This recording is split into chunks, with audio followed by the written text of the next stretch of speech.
Argentine, le vote de la loi avortement face à la pression du pape et de la rue. Les pro-avortement manifestent devant la Confédération Générale du Travail, CGT, à Buenos Aires, le 10 juillet 2018. Reuters, Martin Acosta en Argentine, le Sénat doit se prononcer ce mercredi 8 août sur un projet de loi autorisant l'avortement voté le 14 juin par la Chambre des députés.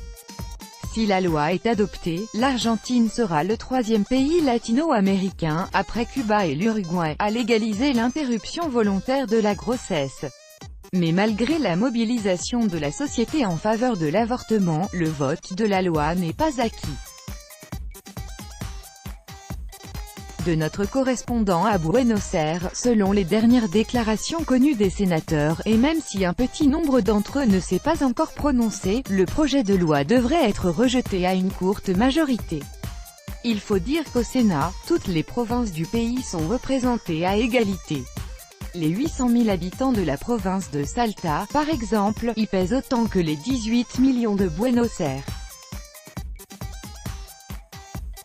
Cela favorise le vote des districts les moins peuplés, qui sont aussi les plus conservateurs.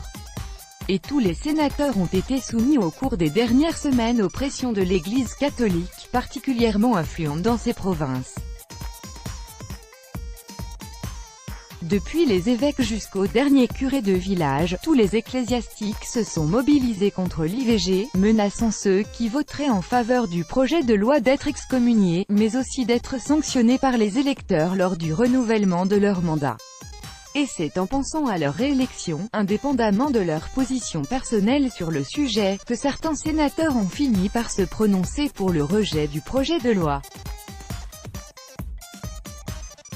Si tel est le cas, ce mercredi, ce sera une victoire pour le pape François, qui s'est directement impliqué dans la bataille et a ouvertement dirigé l'action de l'Église contre la légalisation de l'avortement. Des manifestants anti-avortement à l'obélisque de Buenos Aires, le 4 août 2018.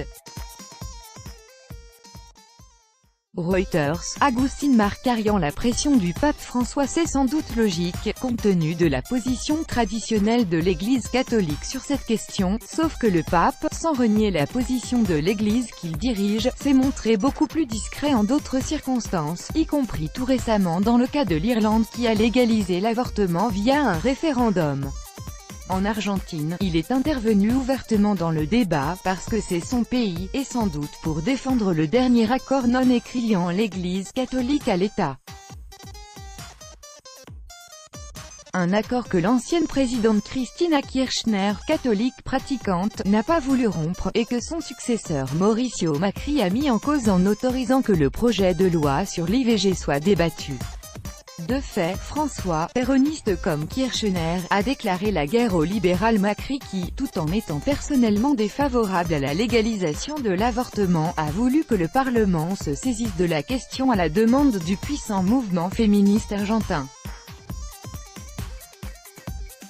La légalisation de l'avortement sera sans doute rejetée ce mercredi. L'espoir des partisans de l'IVG repose sur la mobilisation populaire. Lors du débat à la Chambre des députés, 500 000 personnes, des femmes en majorité, ont manifesté devant le Congrès en arborant le foulard vert de la campagne pour l'avortement libre, sûr et gratuit. On attend encore plus de monde ce mercredi.